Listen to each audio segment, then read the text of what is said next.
Welcome to the Coming Home Well podcast, the show that educates, supports, and advocates for the veteran community. Your host, Dr. Tyler Piron, U.S. Army retired, will bring you exciting conversations with amazing guests about resources, research, and military history, all geared to helping our warriors to come home well. Here's your host, Dr. Tyler Piron. Welcome back to Coming Home Well. I'm your host, Tyler Piron, and today we're going to talk about something cold. Out in Colorado is the Vail Veterans Program, and they do a lot of neat stuff. You've probably seen different organizations that do parts and pieces of what they do. We have Jen Brown, and she is going to talk to us about the Vail Veterans Program. Welcome to the show, Jen. Thanks for having me. So, what in the world is the Vail Veterans Program? Vail Veterans Program is an organization that started in 2004. And really, it started by Cheryl Jensen, our founder. And at the time, her husband was the chief operating officer at Vail Mountain, and she was involved in a number of different programs in the industry. And she got together with retired Army Captain David Roselle and talked about the opportunity to bring wounded combat military vets to Vail for a ski experience. And it started as a very small idea and has since grown now 18 years later and evolved into a variety of different programs. 2004, so it's been around a good long time, because that is really important to me. As a wounded veteran, I see so many organizations that sort of pop up out of nowhere, and then they're gone in 18 months. And so you think, oh, I had so much fun with filling group, or this group was so great. And so it's been around since 2004. What exactly do y'all do? We bring wounded military vets and their family members to Vail for really a week of therapy, healing, and time to connect with one another. And we partner with Vail Mountain and utilize their certified ski and snowboard adaptive instructors and really let our vets and their families go out and have this experience on the hill. And it provides them with the opportunity to know that they can continue to do something that they love, or they can try a new sport, but it really gives them a sense of hope. And it's that time together and that healing that comes about for that family. So it's a whole family thing. It's not just the veteran. That is really cool. It is. And we have a variety of different programs, and a couple of them are for couples. It might be a wounded vet and spouse or family member, but two of our programs really focus on families and bringing everybody here together.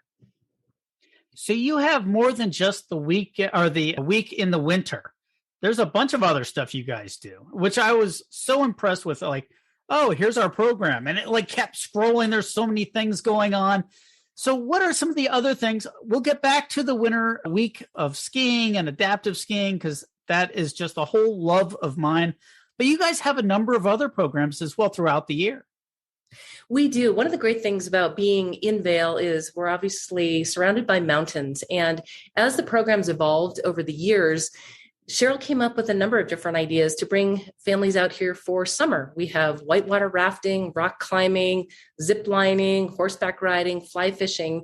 And as the years went by, the opportunities expanded upon the programming, and it allows our vets to come out and see Vail Mountain and this community in a different arena. We also have a golf program, and that's for wounded military vets who have some golfing experience. As we know, golf can be a great form of therapy, both for mind and body. And that's another great arena. We host that program every August. We also have some virtual programs. As a result of the pandemic, like so many, we brought everything online and provided different learning opportunities, different educational programs, and it brought our vets together to still bond and continue with that healing process. We also have a fitness challenge that we launched earlier this winter. We had a group of caregivers and a group of women who were involved in this fitness challenge, and we are about to launch another fitness challenge later this summer with our vets. That sounds like so much fun. I love golf. I like to go play. I go in tournaments, and I'm always trying to get my wife to go play because she is so good at everything she does. So how in the world do you do all this? I mean, obviously getting people out and a week out in Vail in the winter and all these other events. How does that happen?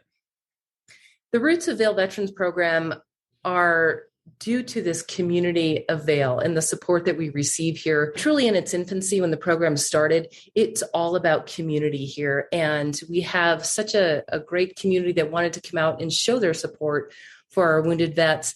And over time, that support has just continued and it's grown and evolved. And that is really the mainstay of why we can do all of these great things. Our partners are Vail Mountain, the ski company with Vail Resorts. They're primarily our key partners in the wintertime. We have local support by our town. We have a lot of individual donors who provide support. We have some foundations that we work with. We partner also with Wounded Warrior Project. Everybody believes in what we do in our mission and providing these therapeutic and healing experiences for our vets.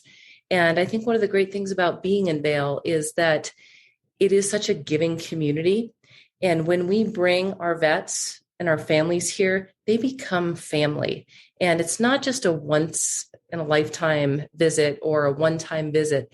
They truly are family and they feel that connection to the Vail Valley. And they can always come back. They're a part of our program for life. That is awesome. So how does a veteran get involved with the Vail Veterans Program? We partner primarily with 3 military hospitals, and they are Walter Reed Army Medical Center in Bethesda. We have Brooke Army Medical Center in San Antonio, the Center for the Intrepid, and then the Naval Medical Center in San Diego. And working with our partners, they help us identify the patients that can benefit from the experiences that we offer here. So we really look to them to help us find the right individuals that they feel it's the right time in their lives for them to come here and have this experience. And additionally, we really care for our alumni as well. It's important for us to continue following that healing journey and bring alumni back. But I would say primarily it's beginning with these 3 partner hospitals.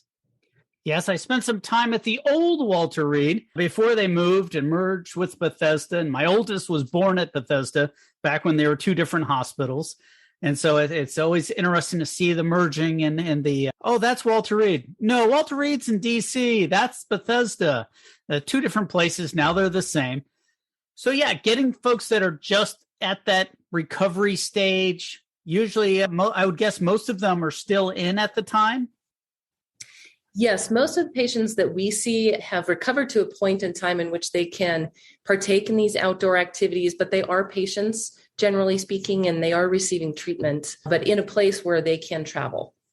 Yeah, that's that little bridge in between before you're out of the service, and it happens very quickly. As I recall from when I was medically retired, you're going through a couple of years, and then all of a sudden, okay, you're good enough to go, and it's kind of a shocking adjustment. And so having these types of events, which didn't exist, or they were just starting, I guess, back when I was retired in 2006, these were all kind of new.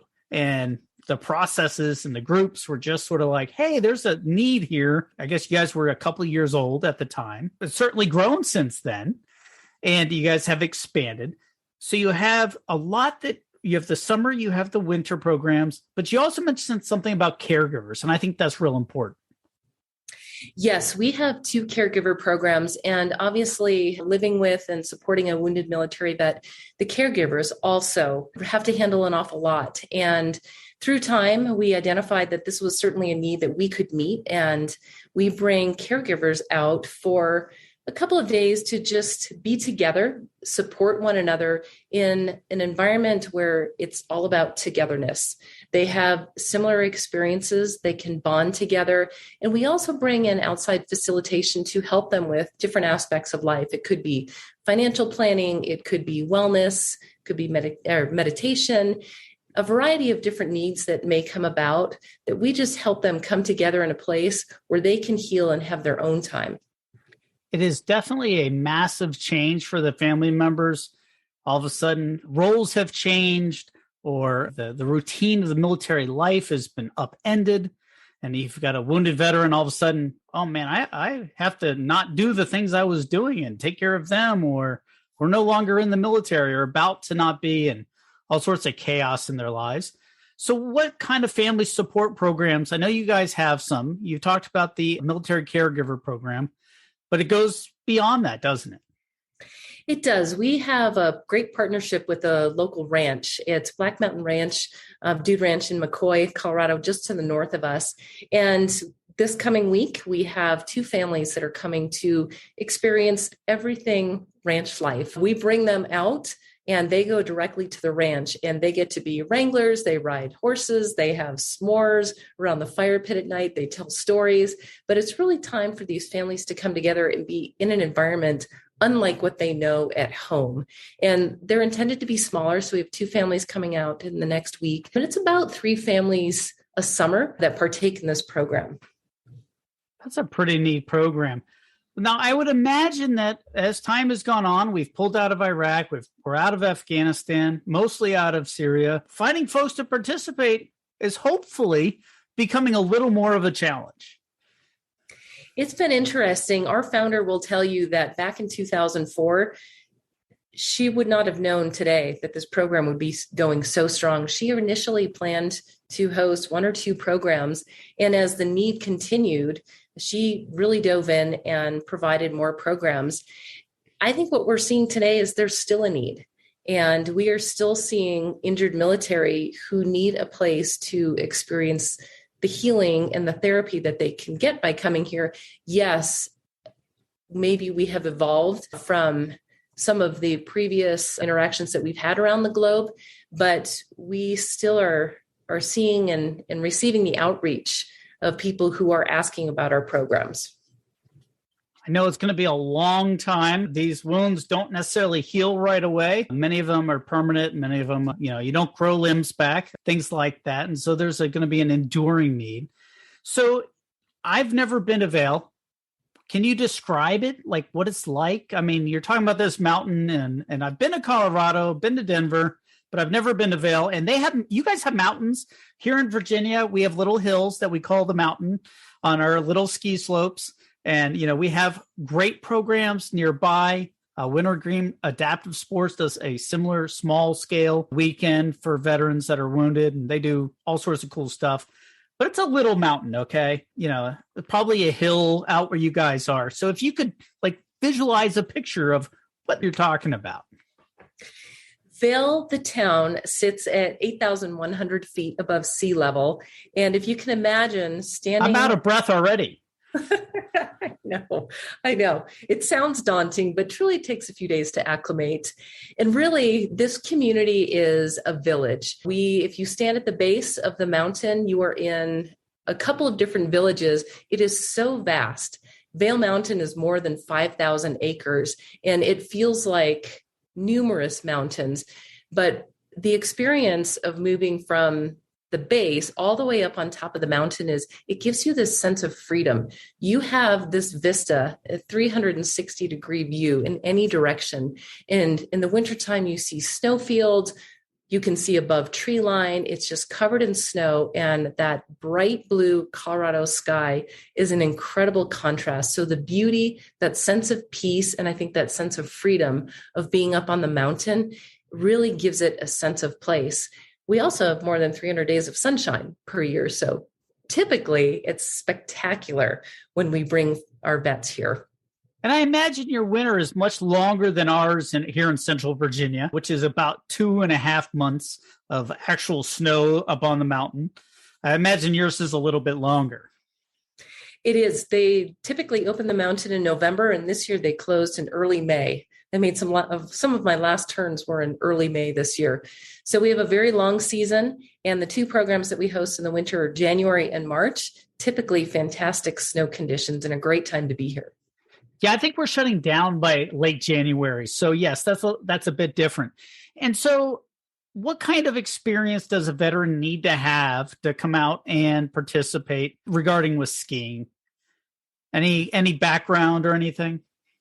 Our veterans don't need any experience in snow sports. We just ask them to be here, have an open mind, and that's why we have a great partnership with our adaptive instructors.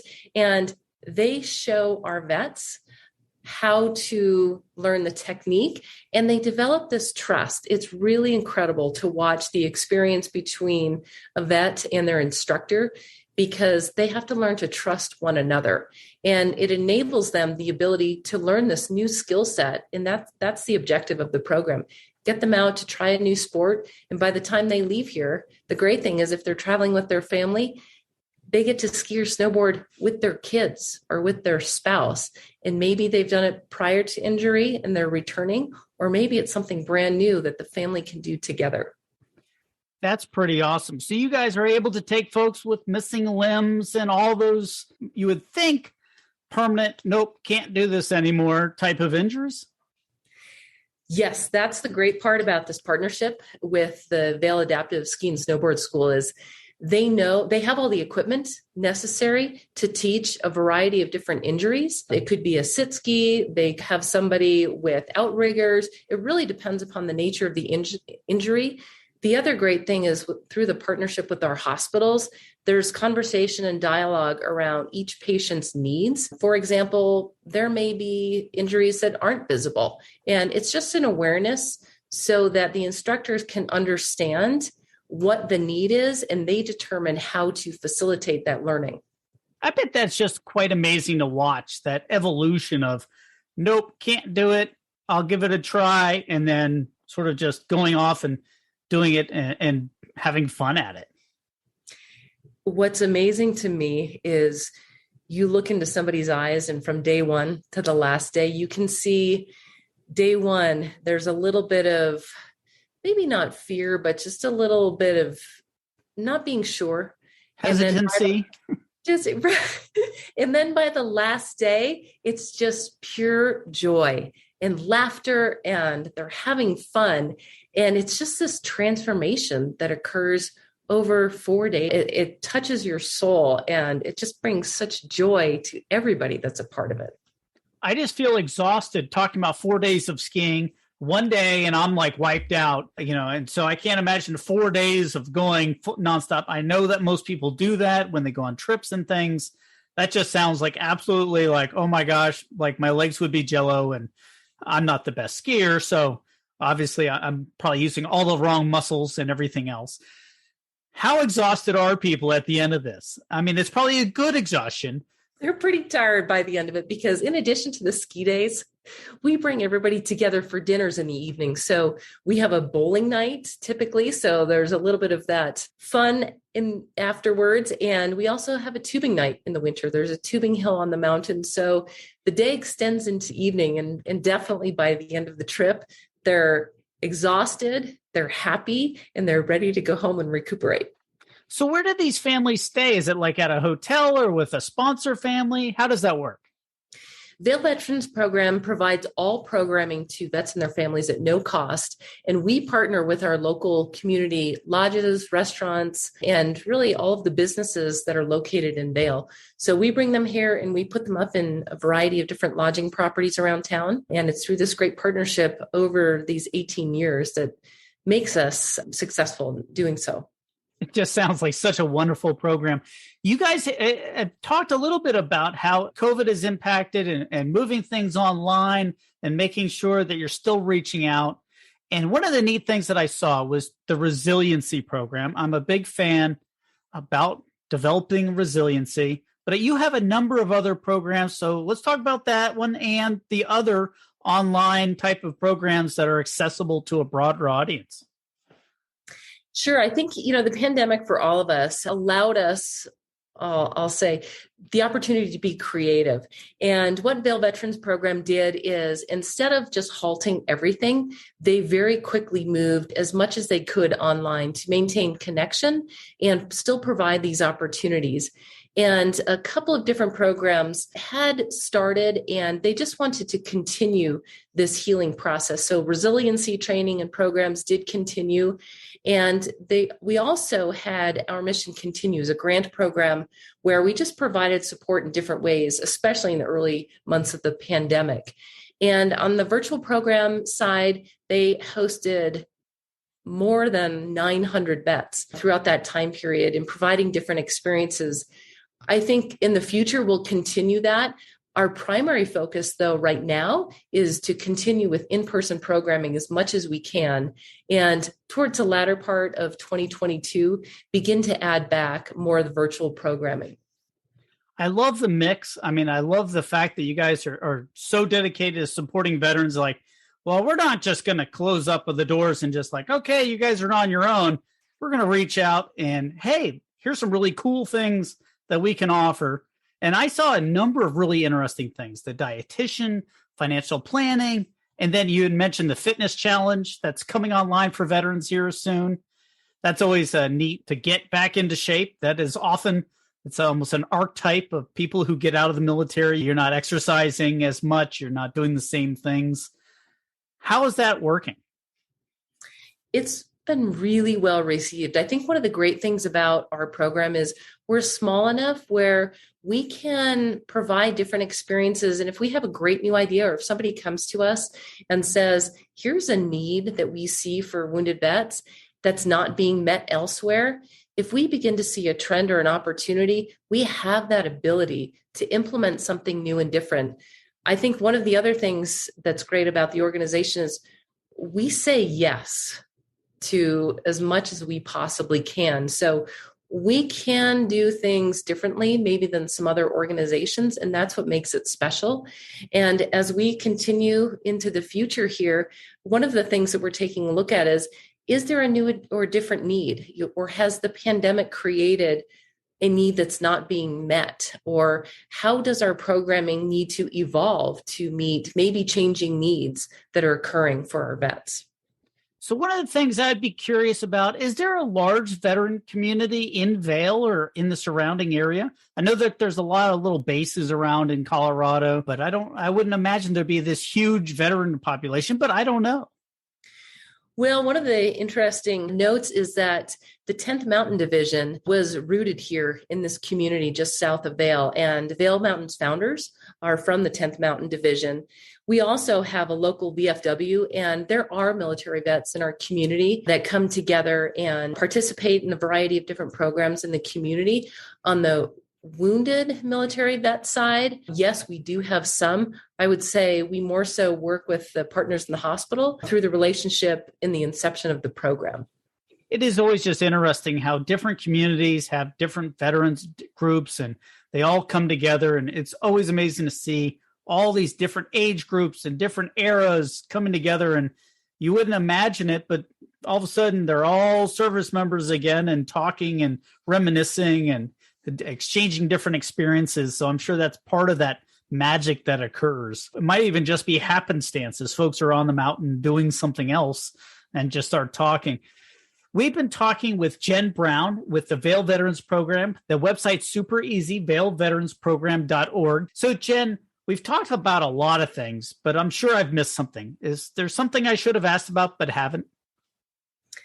I think one of the important notes that I touched on a little bit is this program has such tremendous support from the community and from our founder. And if somebody reaches out to us and they say, I need this, I want this, or this occurred, more often than not, we figure out a way to make things happen. And it's really special. And the rewarding part for the organization is that we are truly serving a need and helping somebody that in that moment really needs something. And so I think the takeaway is it's not necessarily carte blanche, but if it's tied to our mission and it's something that we can do to help support a vet, more often than not, the answer is yes, let's do this without hesitation.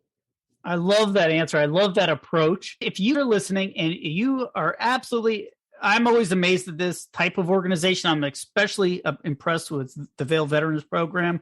They have something really cool on their website. If you go to vailveteransprogram.org, and they have veteran resources, you click on it. They have all these guides and links to all these other organizations. As you know, Coming Home Well, we always try to link up the good organizations and let you know about them or the family members. That way, when somebody's having a challenge or is in need of support, they know where to go. Because when you're in crisis or you have a problem, it's often the worst time to try to figure out who does what and getting that background. They actually have a really cool list of different resources, caregivers, financial resources, all sorts of things. So go check out their website, vailveteransprogram.org. It's super easy to find. And we'll have it up on the Facebook page and Twitter and all the social media stuff. So you don't have to write it down while you're driving. So Jen, thank you so much for coming on the program and sharing about your program. I love the energy. I love the entire concept of getting people up on the mountain, the winter programs, the summer programs, the golf. I saw some mountain biking. You guys seem to do a lot of different stuff to help the veterans that have been wounded. Is it just combat wounded, or is it all wounded veterans, or what is that criteria? I know you're working with the hospitals, but is there some criteria that you work with? That's a great question. It started out as primarily combat wounded vets, and through the evolution of a service member's time, it's primarily injured vets. We also know that wounds are sometimes invisible. So we've evolved to working with PTSD and a number of different arenas, and also mental health. And while we may not be the experts in these areas, we do partner with people who can help. And that's why you see the variety in the different programming. Those connections are often the most important. Nobody can do it all. I love the fact that you had the crisis line right at top. We always talk about that. Folks, get help, make the phone calls. And when you want to learn about different organizations, reach out to the Vail Veterans Program. They do a lot of great and wonderful things. Jen, thank you so much for coming on Coming Home Well. I really appreciate it. And I really appreciate everything you and the entire Vail Veterans Program do for our veterans. Well, thank you so much. We appreciate you, and we appreciate being able to tell our story. So thank you. Thanks for joining us this week on Coming Home Well with Dr. Tyler Piron. If you enjoyed this episode and you'd like to help support the podcast, please share it with others, post about it on social media, or leave a rating and a review. Follow us on Instagram at ComingHomeWell_BTS or on Twitter at ComingHomeWell. Thanks again. And until all are home and all are well, this is Coming Home Well.